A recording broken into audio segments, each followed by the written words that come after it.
Olá, pessoal. Como vamos?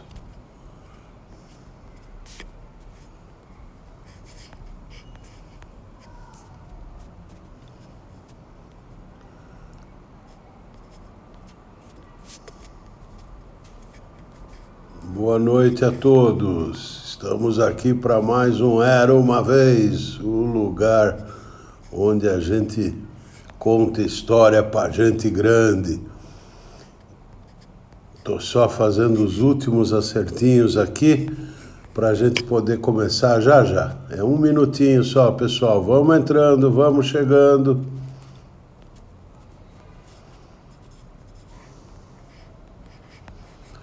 É 2 minutos.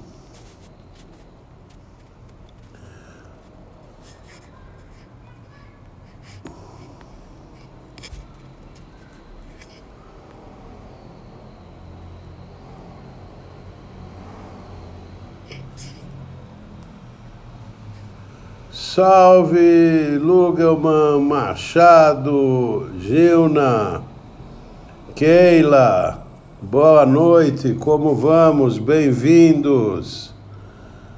Muito bom ter vocês por aqui. Vamos começar em um minutinho. Aguardem enquanto faço os ajustes aqui para a gente poder começar. É um segundinho. E já vamos começar essa bagunça aqui. Enquanto o pessoal vai entrando, a gente vai contando. Este é o Era uma Vez, o lugar de contar história para gente grande. A internet está cheia de lugar de história para gente pequena e aqui é para gente grande. Nós contamos histórias da gastronomia e da culinária para que todo mundo possa se divertir e preparar melhor e degustar melhor o que come. É um programa quinzenal, quarta sim, quarta não, e hoje nós estamos começando o ciclo de Volta ao Mundo em 80 receitas, onde nós vamos comentar sobre a culinária e a gastronomia de alguns países. Hoje Israel, daqui 15 dias Andaluzia, depois o Japão, e assim vamos indo. Certo? Terminando, Cláudia Feig. Opa, pessoal do Capitão Barley, meu boteco preferido. A dica aqui para vocês. Hora que dá vontade de uma cervejinha e um bom petisco, vão lá no Capitão Barley. O meu preferido é a asinha de frango, mas tem outros petiscos. Eles fazem sua própria cerveja, lugar interessante de conhecer lá em Perdizes. Cláudia, Valéria, como vamos? Prazer. Mestre Carlinhos dos Pães aqui conosco, como vai? Um prazer tê-lo aqui também. Que bom. Bom, terminando a nossa live, eu estou publicando os ingredientes para que a gente no domingo se reúna no Nós na Cozinha, onde a gente cozinha junto e come separado. Esse domingo nós vamos preparar uma tradicionalíssima receita uruguaia. Oi, Ale, como vai? Bem-vindo, meu amigo. Um sanduíche, o Tivito. Ele tem uma história divertida, é um sanduíche apetitosíssimo. Vale a pena vocês prepararem e experimentarem comigo. E para acompanhar, uma bebida que é francesa de origem, mas ficou muito famosa no Uruguai, o Clericot. Lulu, como vai? Bem-vinda, minha amiga. Bem, já temos aqui uma massa de amigos, então vamos lá. Quarta sim, quarta não. Era uma Vez, todo domingo, Nós na Cozinha, a qualquer momento. www.brenolerner.com.br. Lá você tem todas essas lives gravadas. Clarinha, Serginho, bem-vindos. Como vamos, Shelley? Pitadas e palpites, bem-vinda. Lá no meu portal você tem todas essas lives gravadas, tem o podcast com historinhas deliciosas, tem o blog onde eu publico as receitas, aliás, onde eu publicarei todas as receitas de hoje, vai tudo para lá já. E tem o canal de vídeo com mais de 120 receitas para vocês executarem. O que nós vamos fazer nessa viagem, nessa volta ao mundo em 80 receitas? Nós vamos visitar esses países através da sua gastronomia, da sua culinária. Eu não vou me preocupar muito. Futrica na cozinha, Vivian Lerner, bem-vindo, doutora Vivian, bem-vindos amigos. Eu não vou me preocupar muito com a história dos países, a não ser quando ela tem especificamente a ver com a gastronomia e a culinária, e nós vamos tentar dar uma geral no país, ver o que ele come, como ele come, e falar um pouco da história, dos ingredientes e das receitas. Olá, Sueli, bem-vinda. Priscila, minha mestra de internet, bem-vinda, minha amiga, que prazer em tê-la aqui. Começamos então. A primeira coisa que eu quero que vocês saibam é que a culinária de Israel é das mais interessantes que existe por um fenômeno. Ela é composta pela fusão de mais de 70 etnias.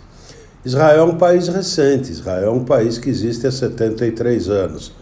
Embora o movimento sionista tenha feito muita gente migrar desde o final do século XIX, como país ele existe há apenas 73 anos. Carlos Alberto Doria, que honra e que prazer tê-lo aqui conosco essa noite. Muito obrigado. E foi muito oportuna a escolha de vocês, de Israel, em primeiro lugar, porque por apenas ter 73 anos, fica muito fácil a gente voltar no tempo e ver o que aconteceu naquele país. Não é verdade?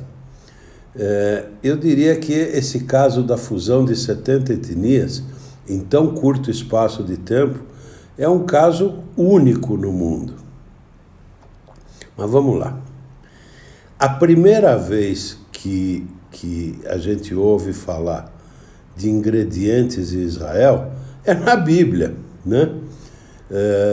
Deuteronômio 8:8, quando os judeus que ficaram 40 anos no deserto vão se aproximando da terra, Deus descreve a terra para eles como terra de trigo e cevada, e de videiras e figueiras, e romeiras, né? Árvore do romã, terra de oliveiras, de azeite e do mel. Ou seja, a primeira descrição do que tem naquela terra está aqui, né? E óbvio que sempre existiu uma culinária local, os judeus sempre habitaram aquela região, e até a destruição do segundo templo, existia uma culinária local. E ela era um pouco diferente de todos os povos e países que a cercavam, basicamente por causa do código culinário da religião judaica, Kashrut. Que Sussu, bem-vinda, como vai? Que especifica bastante claramente o que os judeus podem e não podem comer e como podem comer, né? Com a destruição do segundo templo veio a diáspora, ou seja, os judeus se espalharam pelo mundo todo. E ao se espalharem pelo mundo todo, influenciaram e foram influenciados pelos locais onde estavam. Uma tese que eu e muitos outros que estudam a história da culinária judaica defendemos é que até existir o Estado de Israel, não existia uma culinária judaica. Existia um modo judaico de fazer a cozinha dos outros. É óbvio que há colônias judaicas muito antigas. No Ocidente, por exemplo, a colônia judaica da Itália tem mais de 2000 anos.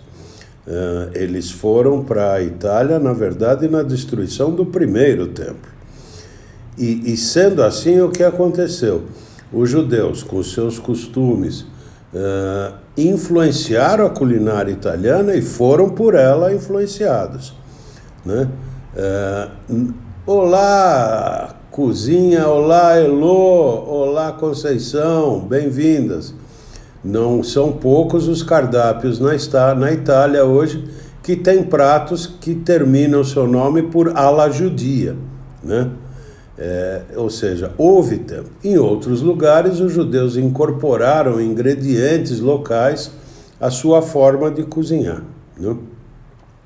No fim do século XIX, com o movimento sionista, os judeus começaram a voltar para a então Palestina e levaram consigo o que aprenderam a cozinhar em cada terra que estavam.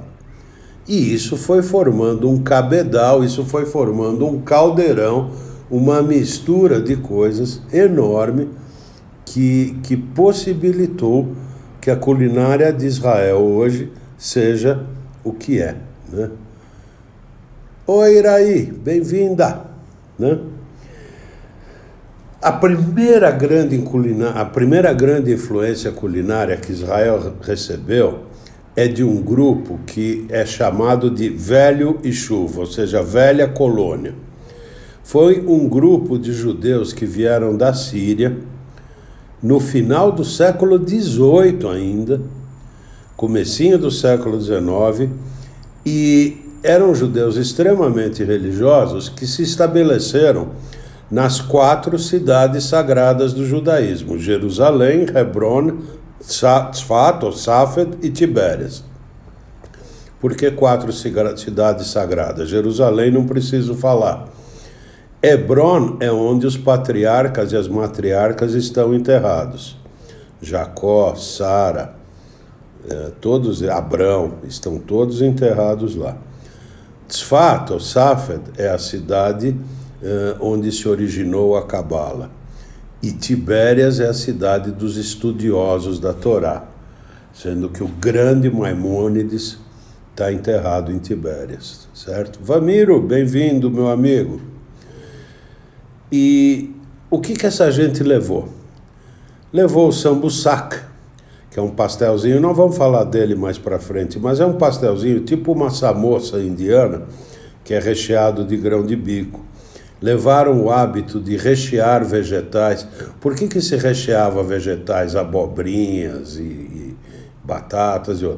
Para aumentar a quantidade de alimento, né? Para, com pouco dinheiro, você conseguir mais calorias. Burecas, né? Bureca. Quem não gosta de uma bureca? O bulgur, que é o trigo quebrado, aquele trigo que era rejeitado no mercado, os judeus aprenderam a cozinhar com ele. No final do século XIX, começam as imigrações sionistas.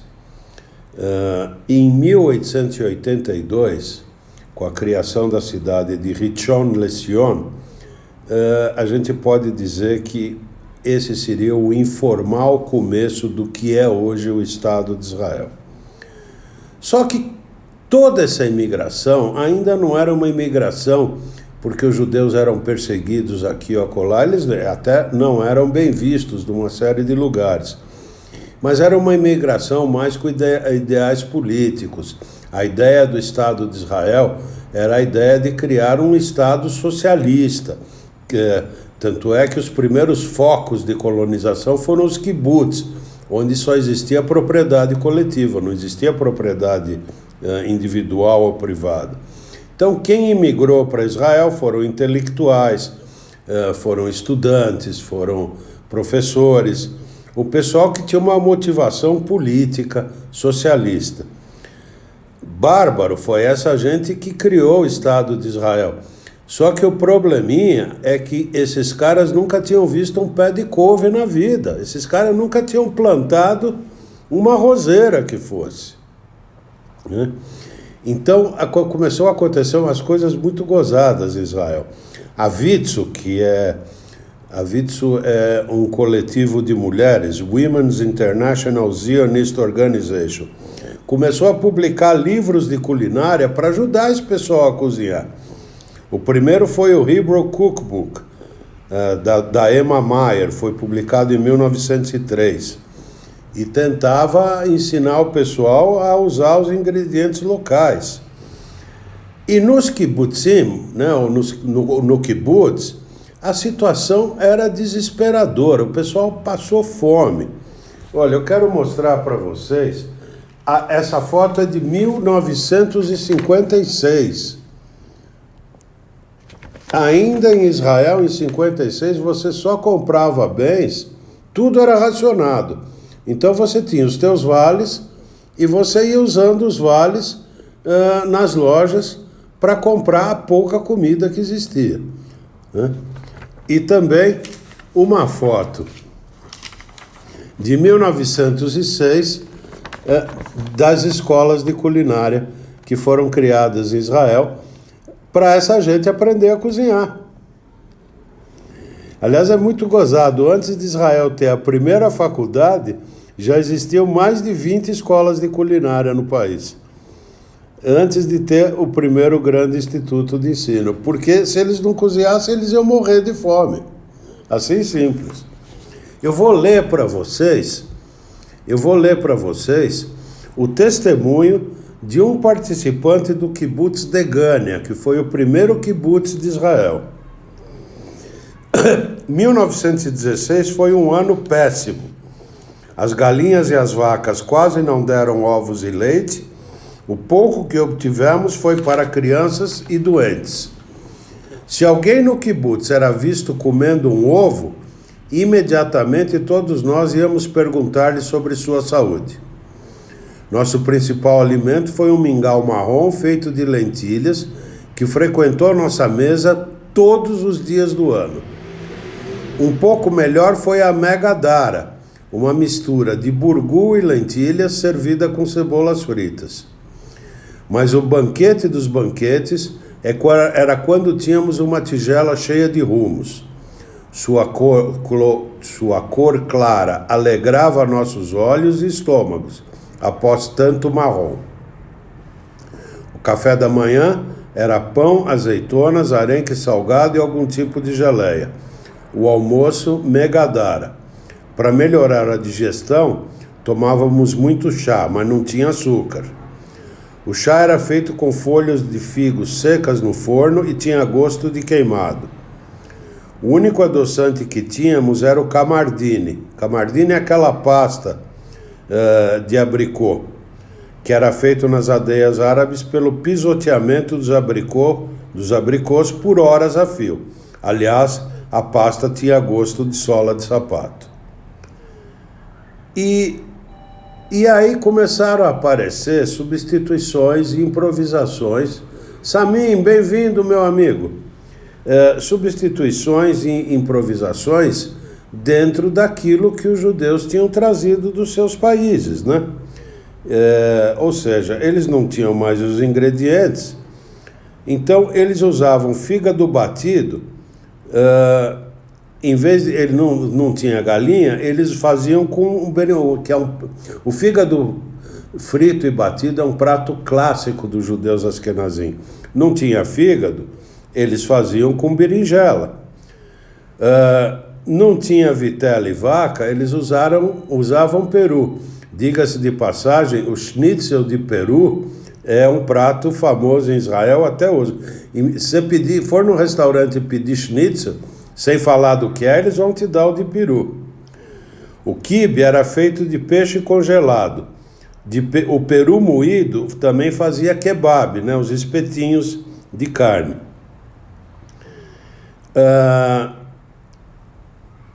Quando Israel estava no comecinho, o pessoal teve uma ideia de criar algumas coisas. Então, não se conseguiu o cuscuz, se criou um cuscuz à base de farinha de trigo. Eram bolinhas de farinha de trigo. Elas era e são chamadas de pititim. Pititim é o cuscuz israelense, que, diga-se de passagem, é uma delícia. Tem para vender no Santa Luzia, pessoal. E você faz como cuscuz, mas lembrando que é uma massa, como se fosse um macarrão. Eu adoro o ptiti. Existia uma planta que era muito comum em Israel, que é a cubeza. Cubeza é o que nós chamamos de malva, né? Era praticamente o único vegetal disponível na época da fundação. Na celebração da independência, para comemorar a independência, em 48, se criou um prato, kitzitzot kubeza, que eram bolinhos fritos que eram feitos da malva picada, bulgur, pão ralado, ovo, tempero, alho e cebola.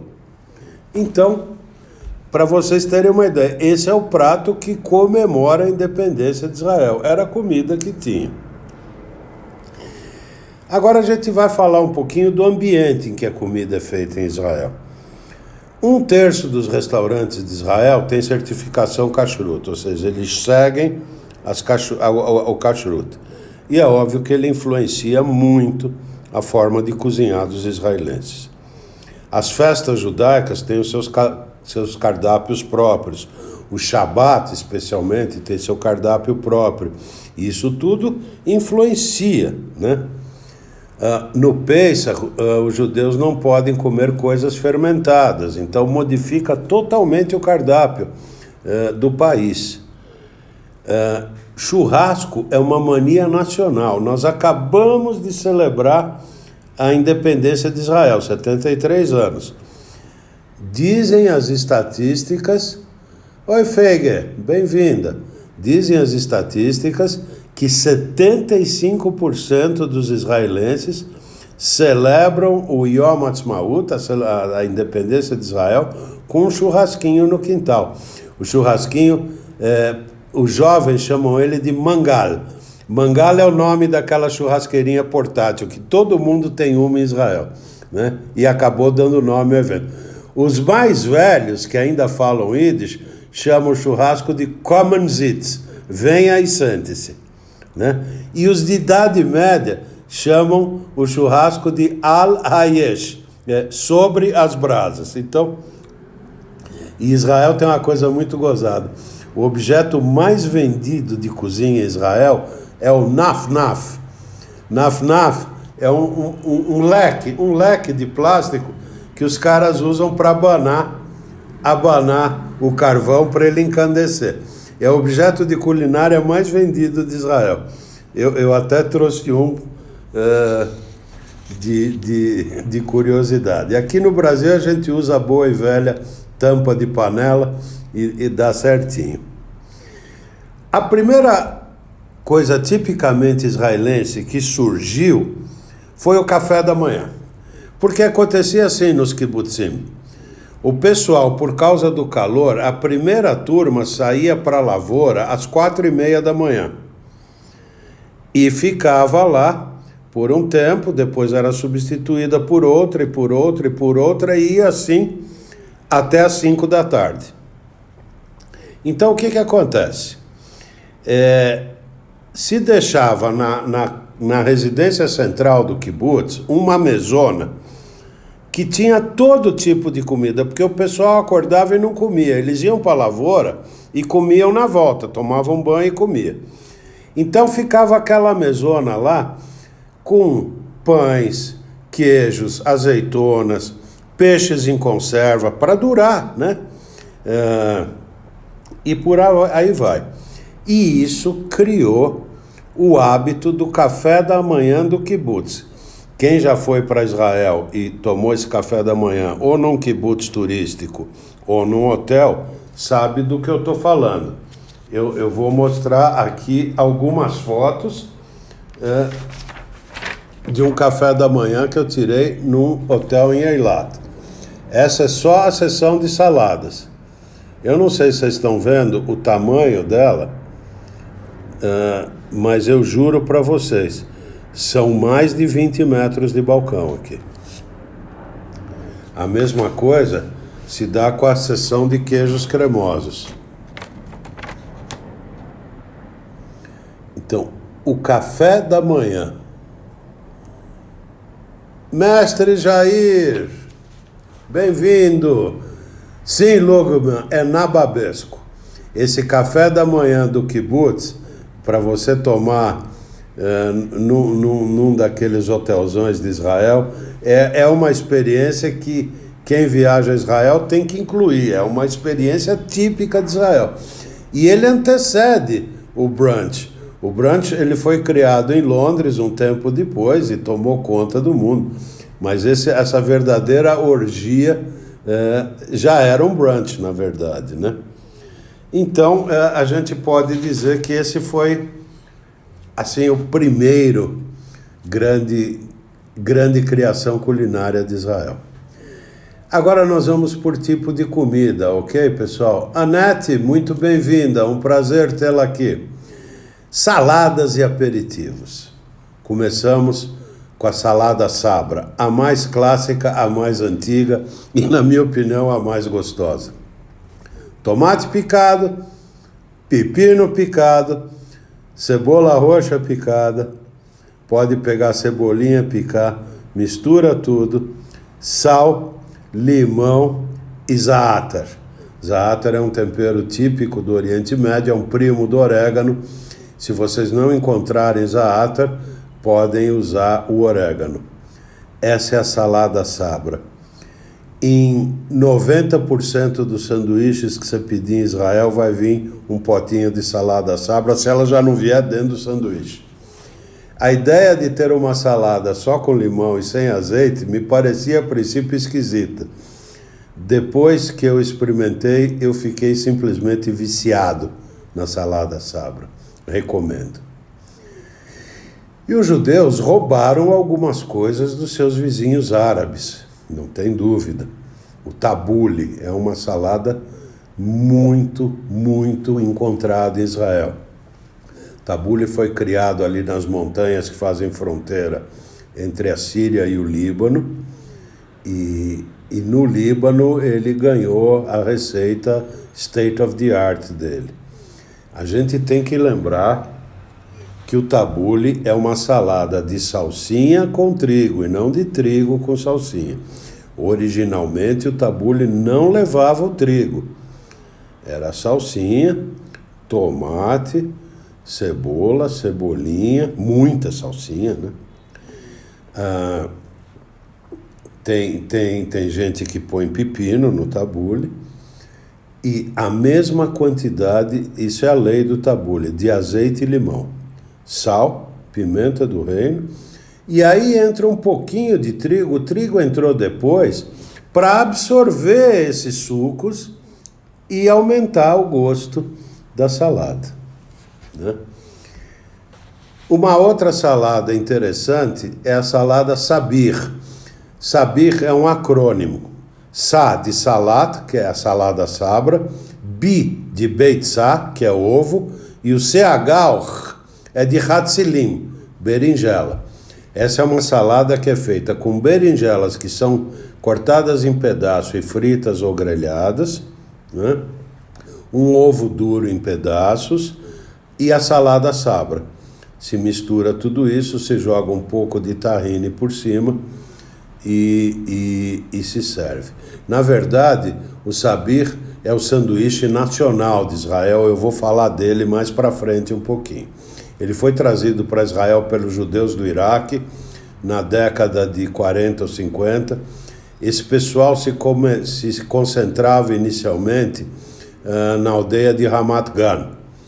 E acabou que... E eles usavam o sabir, seja como sanduíche, seja como salada, como refeição no café da manhã do sábado, de Shabat. E começou um monte de gente a ir para Ramat Gan comer o tal do sabir, e hoje você tem lojinhas de sabir por Israel inteiro. Uma das coisas bacanas que os judeus do Iraque trouxeram junto com o sabir foi a amba.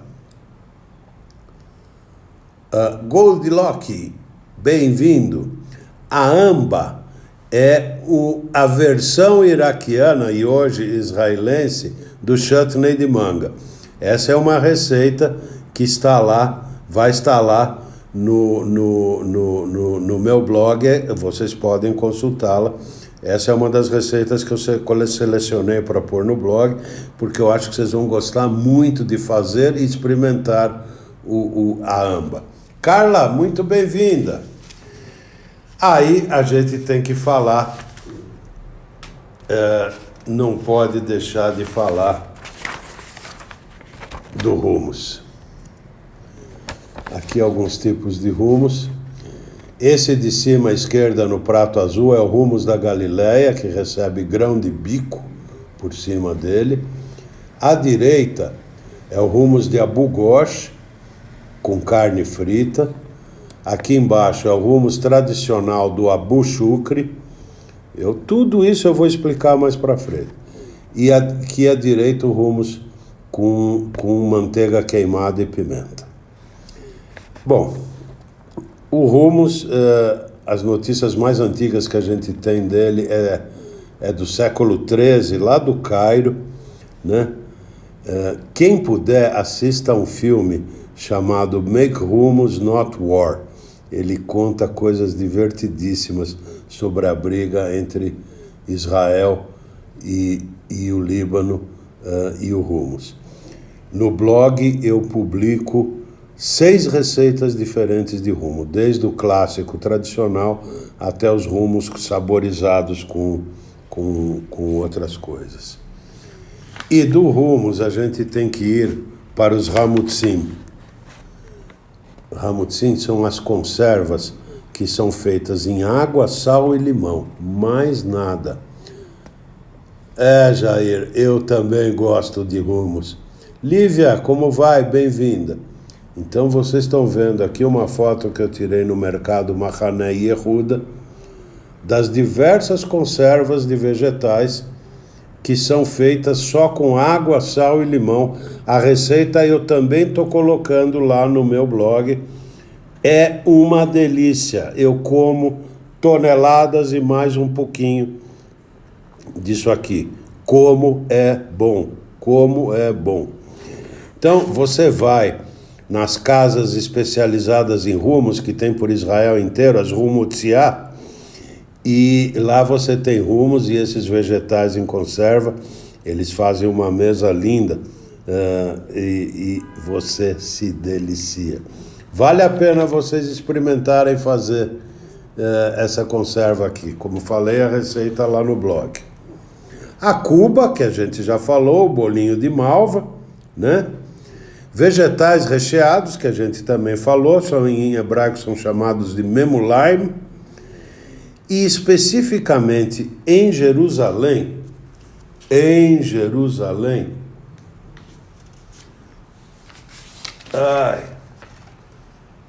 esqueci de mostrar para vocês, desculpem. Olha, isso é a cuba, os bolinhos de malva, que são feitos em molho de tomate. Puxa, desculpe. E esse aqui é o sambusac. São bolsas de massinha que são recheadas ou com grão de bico ou com carne. Essa receita veio com os judeus da Síria, daquela primeiríssima imigração que eu contei para vocês. Esse é um pratinho muito gostoso também, para você comer no meio da tarde, assim, ou numa noite que você não está com muita fome. E especificamente de Jerusalém, nós temos a tradição dos fundos de alcachofra recheados com carne. Outra receita que foi trazida pelos imigrantes sírios, ela é característica de Jerusalém, né? do que o pessoal chama do velho chuve. A carne é primeiramente refogada rapidamente, com vários temperos, inclusive uma pitada de canela. Recheia o fundo de alcachofra, é temperado então com limão e pimenta e é levado ao forno. Volta para fora e aí o pessoal põe um pouco de coalhada por cima e serve. Apesar da kashrut proibir especificamente a mistura de leite e carne na mesma refeição, né? Gislene, bem-vinda. Oi, Mirinha, minha maninha, bem-vinda. Olha, a Marina entrou, o Arthur entraram, muito bem-vindos também. Então, fundos de alcachofra recheados de carne. Grande receita essa. Bem, esta quantidade de vegetais marinados e frescos gera o hábito roubado também dos árabes das mezê. Como eu contei para vocês, se vocês entrarem numa Humutsiá, a casa de rumos, vocês vão encontrar uma mesinha, o garçom vai trazer para a tua mesinha essa série de vegetaizinhos e saladinhas antes do prato que você comer. Essas são as mezê, certo? Na década de 60, que foi a primeira vez que eu fui para Israel, existia um hábito que hoje não existe mais. Mas, claro que existia 1/5 dos restaurantes que existem hoje em Israel. Mas era muito gozado. Para chamar o garçom no restaurante, você fazia esse som assim, como um falso beijo. E era assim que se chamavam os garçons na década de 60. Hoje não é mais assim. Falemos um pouquinho de sopas. Eu quero falar para vocês da primeira coisa, é uma lembrança que eu tenho. Quando eu era criança, a minha avó fazia mondeler. Mondeler é uma massinha pequenininha, como que é cortada pequenininha, em vez de ser cozida, ela é frita. Então se abre a massa relativamente grossa e se frita ela. Quando ela cai na gordura quente, ela estufa e vira um pastelzinho, micro pastelzinho. Eu lembro da minha avó abrindo a massa e cortando a massa com o dedal. Ela ia com o dedalzinho lá para fazer os mondeler, para a sopa. E aí ela guardava isso no vidrão que a gente roubava. Isso é uma das coisas mais consumidas que existe em Israel. Só que eles fazem isso de forma industrial, né? E está aqui os mondeler israelenses que chamam shkedel marak. Isso é uma delícia. A Santa Luzia de vez em quando importa isso em potinhos. Mas você pode fazer em casa. É uma massinha, tipo uma massinha de pastel. Você corta em quadradinhos bem pequenininhos, como você está vendo, e frita. Aí ela estufa e vira um componente interessantíssimo para a sua sopa. O caldo de galinha, a penicilina judaica. Salve Marcos, salve Lulu, salve Cláudia, salve Paulo Simon. Que gostoso. Aí, a Lugaman avisa que na Zilana tem um importado, né? Salve vocês. O caldo de galinha ainda é um clássico, quer dizer, não tem uma Yid Shemame, uma mãe judaica que não faça um bom caldo de galinha, né? Eu no restaurante Mahané Yehuda, que é de 2 jovens cozinheiros que estão fazendo o maior sucesso, já estão abrindo restaurantes fora de Israel, eu experimentei um yur que eles não faziam de galinha, era galinha e pato. Nossa, que delícia.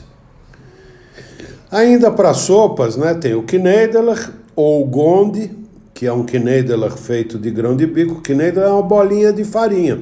Farinha, ovos, água e tempero. A sopa de lentilhas, um clássico. A arira, que os judeus roubaram a receita dos egípcios, né? É uma sopa picante que vai de ou carne ou frango com grão de bico, lentilhas e arroz. É uma delícia. Para uma noite fria é o que é. A sopa de tutano, que é chamada de flut. Gente, eu juro para vocês, eu tomei essa sopa num restaurantinho de rua assim, eu não sei nem o nome dele. Eu posso dizer para vocês que é um dos restaurantes, uma das sopas mais gostosas que eu tomei na minha vida. O tutano dá um caldo grosso, saboroso. É uma delícia. Valéria, muito bem-vinda, minha amiga. Então, recomendo, quando você estiver em Israel, experimentar o flut. Sopa de feijão branco com tomates, que os judeus da Espanha trouxeram. Na área de grãos, arroz é consumidíssimo em Israel, mas tem uma receita específica que veio dos judeus persas, né, os judeus que vieram do Irã, que é o arroz verde. É um arroz que na hora de refogar a cebola, você põe bastante salsinha e coentro. Refoga com arroz e aí cozinha normalmente.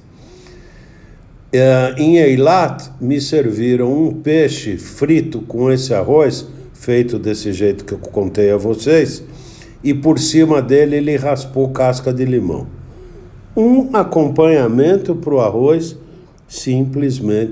para o peixe, simplesmente espetacular. Simplesmente espetacular.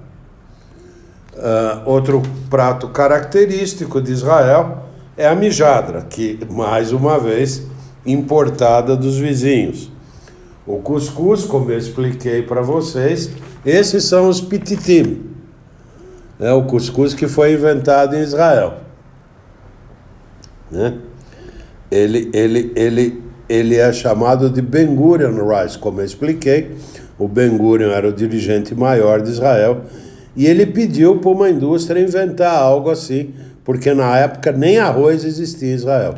O pititim é uma delícia, você faz igualzinho faria o cuscuz. Para saladas ele é uma delícia. Algo que recomendo, é encontrado em algumas casas aqui no Brasil, no Santa Luzia, certamente. Vale a pena mesmo. O cache, né, que é o trigo sarraceno. Uma dica para os que vão cozinhar cache: ninguém faz isso, eu não me conformo. O trigo sarraceno, ele é um trigo que ele é cozido como arroz, o cache, né?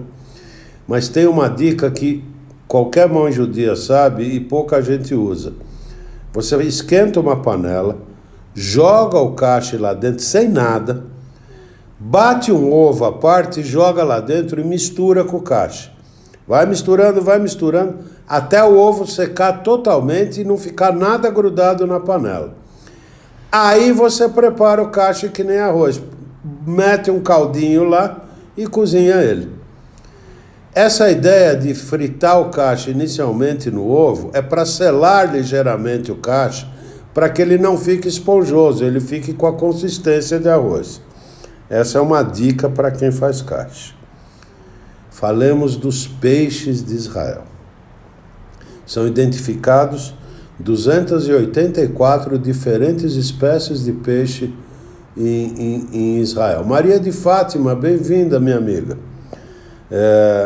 As mais conhecidas são a tilápia, que vem da Galileia, né, do lago, carpa, garopa, truta e o São Peter. Gente, eu já expliquei para vocês, mas vou falar de novo. André, bem-vindo, André. Prazer em tê-lo aqui. Esse é um São Peter, uma das várias espécies de São Peter. Esse é um São Peter do Mar da Galileia, do lago de Tiberíades, né? Vocês estão vendo essa mancha preta aqui no meio? É essa mancha preta que dá o nome ao São Peter. Ali em volta de Tiberíades, em volta do Mar da Galileia, aconteceu boa parte da história de Cristo. E reza a lenda que São Pedro era um pescador e não estava conseguindo pegar peixes.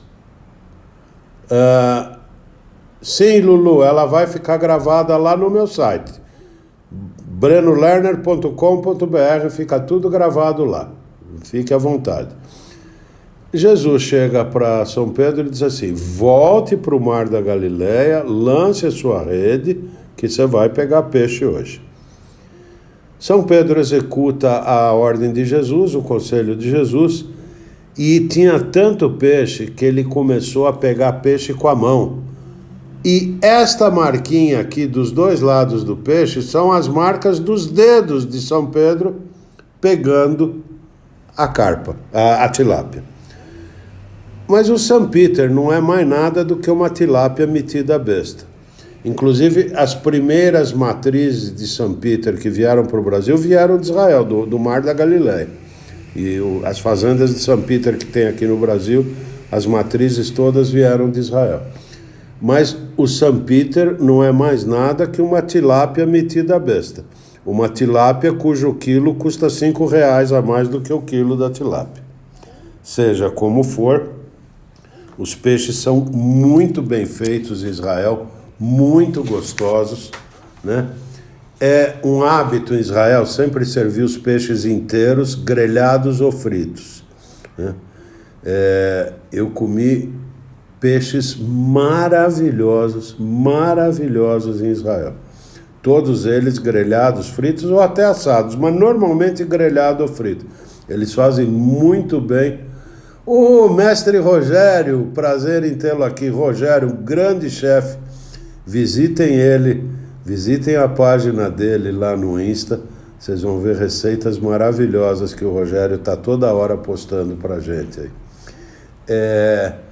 Enfim, os peixes são muito... Eu em Eilat experimentei uma tilápia que o cara pegou ela inteirinha, limpinha, pincelou ela com clara de ovo, pôs gergelim, claro, temperou antes com sal, pimenta do reino, nunca com limão, né? Mas sal, pimenta do reino, pincelou uma clara de ovo, jogou o gergelim, ele pegava ela pela cauda e mergulhava no óleo assim. E aí servia pra gente com aquele arrozinho verde que eu falei para vocês. Um outro prato clássico de Israel é o Kramer. Inclusive é um peixe que é servido no Ano Novo. O Kramer é um peixe em postas num molho de tomate muito apimentado. É uma delícia esse prato. Kramer.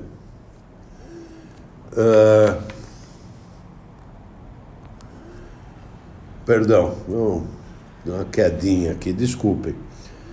Hering ou arenque é servido de toda e qualquer forma em Israel. O arenque com azeite e cebola, o arenque com creme de leite e maçã verde. Eu pus essas receitas lá no blog. Vocês compram o arenque, dessalgam ele, ou fazem o falso arenque de sardinha e termina assim, enfim. Realmente se consome muito hering. Essa é uma influência askenazi que veio de Portugal e da Espanha para... Desculpem, gente, uma influência askenazi que veio do centro e do norte da Europa para Israel. Quando a gente fala de aves e carne, o frango é a proteína mais consumida de Israel. Se come 59 quilos por ano por habitante de frango em Israel. Para que vocês tenham uma ideia, no Brasil a gente come 42 quilos. Né? O Brasil exporta para Israel 40 mil toneladas de carne e frango por ano. Israel tem uma cultura de consumo dos miúdos, que vem dos tempos em que não tinha comida. Imagina que não ia se comer miúdo. Se comem todos os miúdos de Israel e se come bastante, tá? O porco, vocês sabem, é proibido pela religião judaica. Ainda assim, ele é criado em Israel. Existe um consumo de porco. Se come 2,7 quilos de porco por habitante ano, comparando com o Brasil, onde a gente come 14 quilos de carne de porco. Para que vocês saibam, o Brasil come 14 quilos de carne de porco ano por habitante, 42 de frango, 32 de carne e 14 de peixe. Por outro lado, Israel come quase 30 quilos de peixe por habitante ano. Uma curiosidade: o porco é eufemisticamente chamado nos cardápios, Karen, bem-vinda, em outros lugares, de carne branca. E antigamente, quando a influência religiosa era mais forte em Israel, os lugares que criavam porco oficialmente eram criadouros de zebra. Nunca se falava que se criava porco em algum lugar, era zebra. E os porcos são criados em Israel em cima de um tablado de madeira, para que o pé da criatura proibida nunca encoste na terra santa de Israel. Então não é proibido, você pode criar porcos, mas tem uma série de condições para que isso possa acontecer. A galinha com azeitona é um clássico em Israel. Se faz a galinha grelhada e o molho de azeitona. Shish tauk é o espetinho de galinha que é marinada com bastante pimenta no churrasco. Albôndigas, né? São almôndegas de galinha que são servidas com molho de tomate. Karine, Vânia, bem-vindas, minhas amigas. Que bom que vocês estão com a gente hoje. Então, em Jerusalém se faz as almôndegas de frango com molho de tomate. No churrasco, muito frango, né?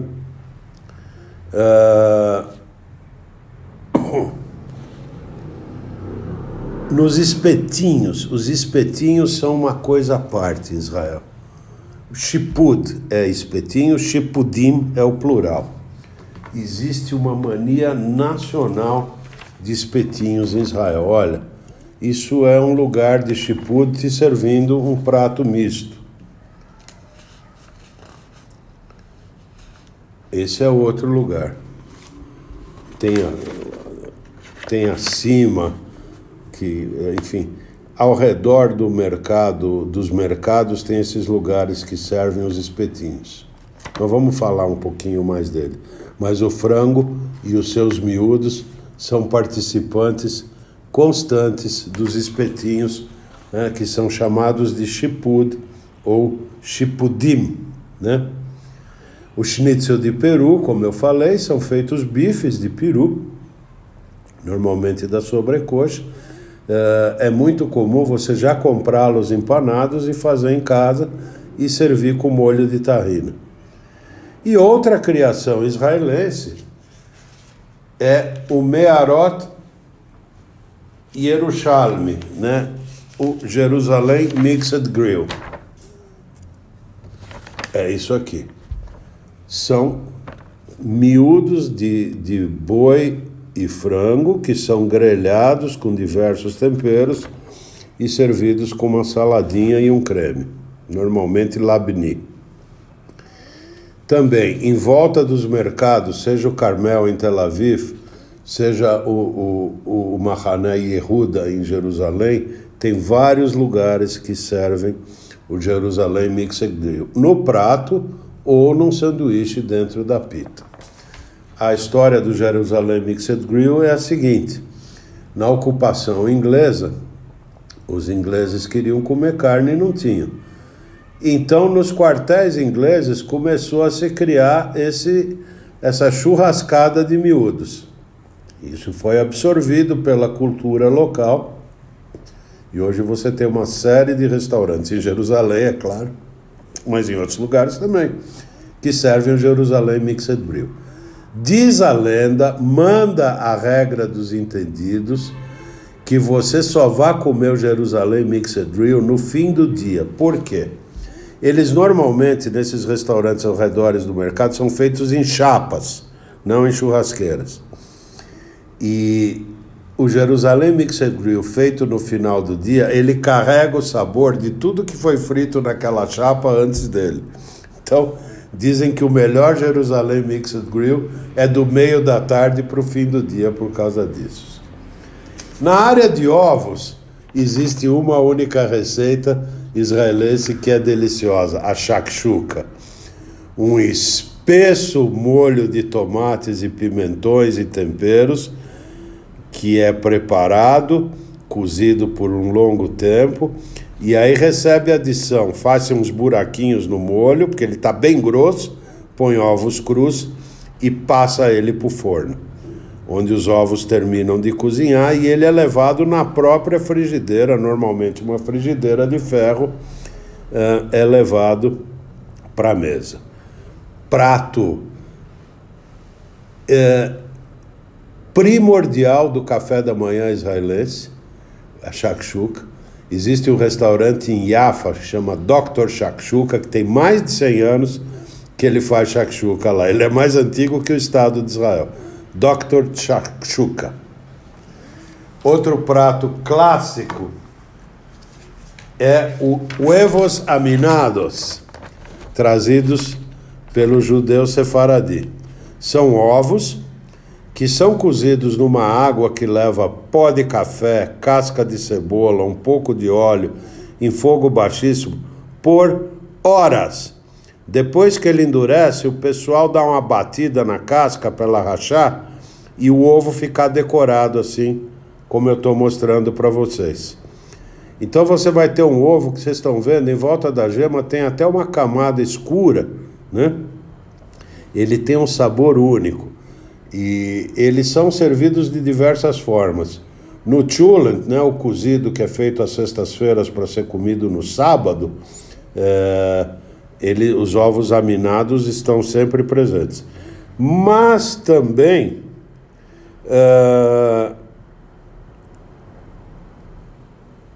os judeus sefaratis têm um hábito de no café da manhã servir huevos aminados com esse pãozinho. Olha esse pãozinho, eu não sei se estão conseguindo pegar o detalhe. É um pãozinho que chama jachnun, né? E uma saladinha, claro, sempre. E um molho zug. O molho zug é o molho de pimenta oficial de Israel, um molho feito em casa. Então você tem o ovo aminado aqui, cortadinho, o pão jachnun, molho zug e a boa e velha saladinha sabra, indispensável. Estão vendo? Oi, Juju, como vai? Bem-vinda. Juju, grande fotógrafa.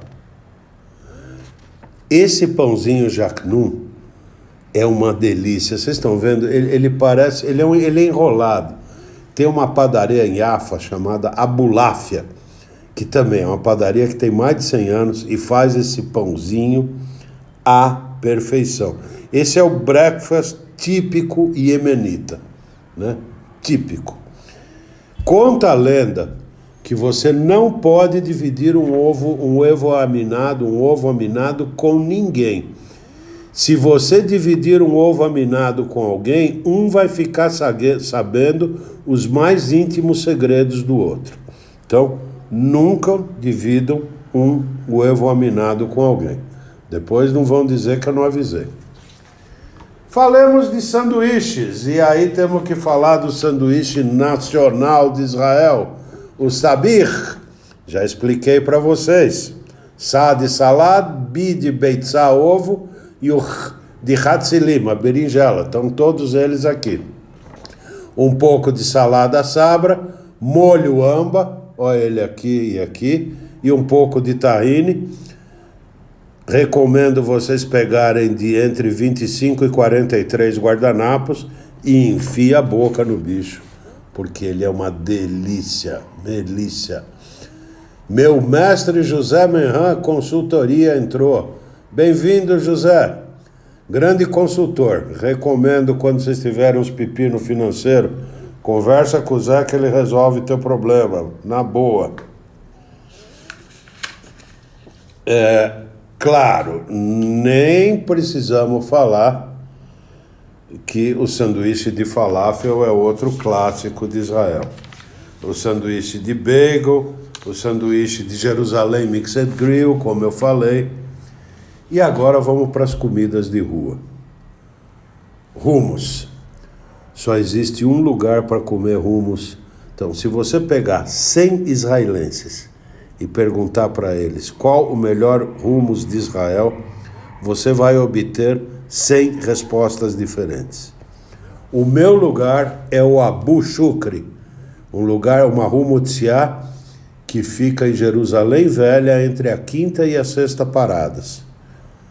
mas recomendo vocês visitarem a aldeia árabe de Abu Ghosh.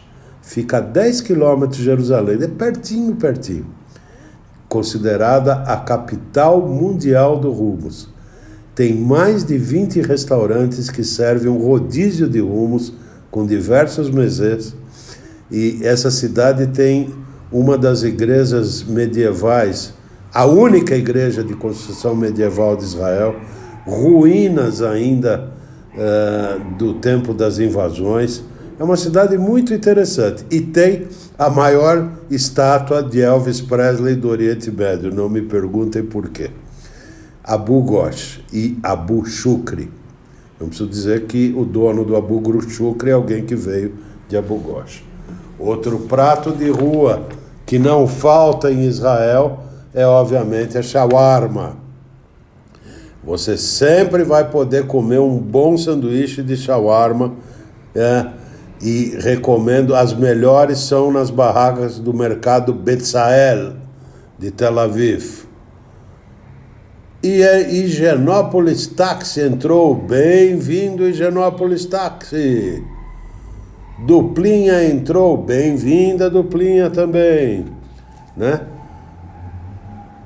O sabir eu recomendo que vocês comam no Sabir Amifunk. O dono do Sabir Amifunk é o Moishe, meu amigo. Você vai lá no Sabir Amifunk e diz: eu quero um especial e glorioso. Tem que usar a palavra glorioso. E vocês vão ver o sabir que o Moishe vai te servir. O Shipudim, os espetinhos, em Jerusalém tem um lugarzinho perto do mercado que chama Hashipudiá, né? O lugar dos espetos, a espetaria. O falafel só podem comer no Shalom Falafel. Fica no mercado Mahané Yehuda e é o melhor falafel que existe no mundo. As burecas são encontradas principalmente em Jerusalém, para todo canto. Aliás, quero fazer um apelo para vocês aqui. Nós temos um local de bureca divertidíssimo no Bom Retiro, na Três Rios, a Buriquita, é uma doceria e burecaria. Não preciso dizer para vocês que com essa pandemia o pessoal está passando diabo lá. Quem quiser comer uma ótima bureca, eles têm diversos recheios, eles vendem congelada para você fazer assar em casa. E tem doces maravilhosos. O folhado de uva deles, amarguinho, uma delícia. O enrolado de figo com nozes. Eles estão no iFood. Buriquita. Vamos ajudar a Buriquita aí, pessoal. Eles são um dos poucos representantes dessa culinária no Brasil.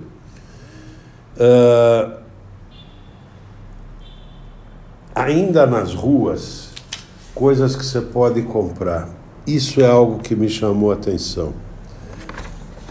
Mercado Mahané Yehuda, uma banca de tomates. Olha isso. Olha a produção de tomates de Israel. Tem caqui, tem coura de boi, tomate holandês. Esse daqui é um tomate que só dá no Oriente Médio. Enfim, olha. E a outra coisa que é imperdível é o queijo de Tzfat. Ele é fabricado na cidade santa de Tzfat desde 1840 pela mesma família. É um queijo delicioso. Ele é um queijo meio salgado, parece muito queijo feta. E aqui ele é servido em diversas apresentações com azeitonas e pimentas. É qualquer coisa, gente. É qualquer coisa. É para ficar louco com esse queijinho. Mas vamos seguir. Temos que falar das bebidas. Bebidas. O refrigerante nacional de Israel é a limonana. Na verdade é um suco. Na década de 60, a empresa estatal de ônibus queria provar para as pessoas que anunciar na lateral dos ônibus era um bom negócio. E começaram a aparecer os grandes músicos, os grandes ídolos de Israel, na lateral do ônibus dizendo: eu amo limonana. Ué, eles queriam provar e provaram, e todo mundo queria tomar limonana. Aí eles tiveram que contar para todo mundo que limonana era uma invenção, que ela não existia, que foi uma invenção para fazer um teste de propaganda. Até que um comediante no programa dele disse: não, a limonana existe, eu que inventei. É um suco de limão, com anan, que é menta, né? Existe uma diferença entre menta e hortelã, aqui nós vamos usar hortelã. Então você vai bater suco de 2 ou 3 limões sicilianos, bastante folhas de menta, água, açúcar, bastante gelo, vai bater e está pronta a limonana. Também tem uma variante da limonana que é a rimonana, né? É o suco de rimon, ou rimonin, né? Que são as romãs. O suco de romã em Israel é um negócio que dá vontade de tomar na veia. Ficam vendedores com aquelas romãs desse tamanho assim, e aquela máquina de espremer laranja nas ruas. Você para, o cara mete a romã ali, tira um suco delicioso, doce, com um toquezinho amargo, uma delícia, né? E aí fizeram a variante, a rimonana. Eu vou contar uma história dos sucos. Israel é um grande produtor de coisas cítricas e portanto, quando teve a Guerra dos 6 Dias, eu estava lá na Guerra dos 6 Dias, e até então a Coca-Cola e a Pepsi-Cola eram proibidas em Israel, porque o governo israelense sabia que quando elas entrassem, elas iam dar uma rasteira na indústria de sucos engarrafados, como aliás aconteceu. No final da Guerra dos 6 Dias, a primeira excursão para a zona ocupada que surgiu, obviamente afora visitar o Muro de Jerusalém, era para ir em áreas da Jordânia tomar Pepsi-Cola. Você fazia uma excursão de um dia, entrava na área ocupada da Jordânia, onde tinha Pepsi, e o objetivo era tomar Pepsi-Cola. Cerveja. Israel tem várias cervejarias artesanais. Eu especialmente gosto de uma chamada Dancing Camel, o camelo dançante. Eles fazem uma Pale Ale espetacular. Excelentes vinhos em Israel. Israel hoje está com vinhos maravilhosos. Alguns deles já são exportados para o Brasil. Clarinha, você tem razão. Os doces da Buriquita são sensacionais. Então, vamos ajudar ela, Clarinha. Eles estão precisando. Você tem vinhos, inclusive tem algumas vinhas que são boutiques, produzem 2 ou 3 rótulos em quantidades pequenas. Ao redor de Haifa tem algumas excelentes. E a bebida da rua mais conhecida é o sahalab. Sahalab é um pudim líquido, na verdade, que você toma.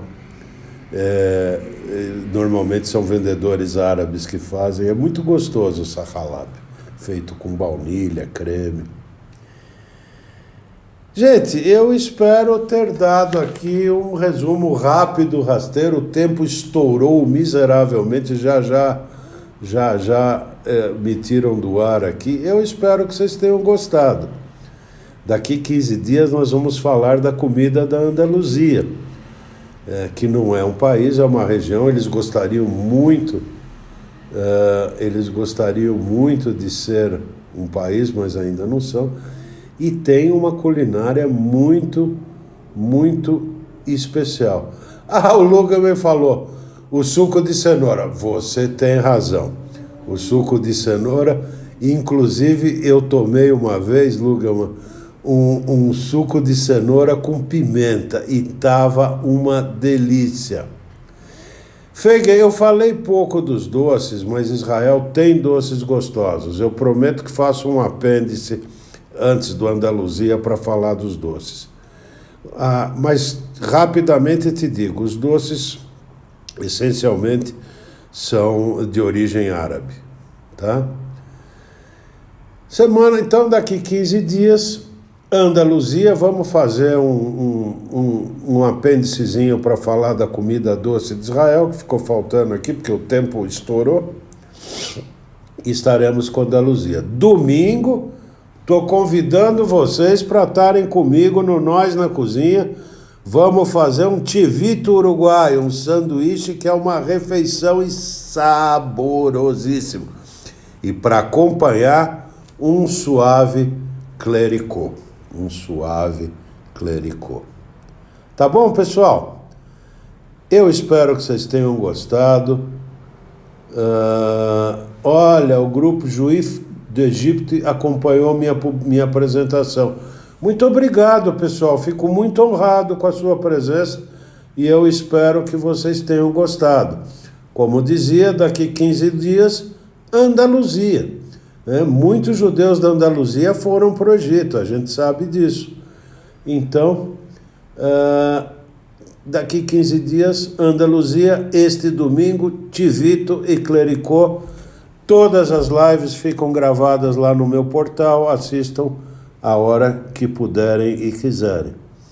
Pessoal, adorei estar com vocês, foi uma noite, um começo de noite gostoso, a gente passou uma quantidade enorme de informações, eu espero que vocês tenham gostado.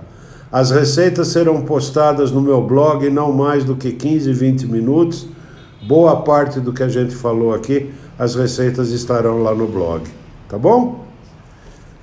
Fiquem em casa, fiquem com saúde, fiquem com Deus.